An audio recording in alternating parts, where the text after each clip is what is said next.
વડોદરા શહેરના નાગરવાડા વિસ્તારમાં આવેલ જીવન સાધના સ્કૂલના પરિસરમાંથી એક અજાણ્યા યુવકનો મૃતદેહ મળી આવતા ચકચાર મચી ગઈ।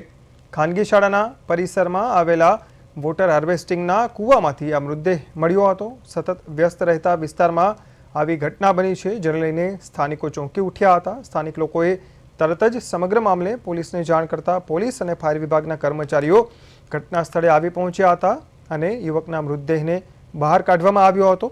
જે બાદ આ યુવકની ઓળખ નવી ધરતી કાઠિયાવાડી ચાલીમાં રહેતા પ્રદીપ દયાળભાઈ પરમાર તરીકે થઈ છે। મૃતક યુવક 4 દિવસ પહેલા ઘરેથી લાપતા થયો હતો, જે અંગે તેમના પરિવારજનો દ્વારા કારેલીબાગ પોલીસ મથકે અરજી પણ આપવામાં આવી હતી।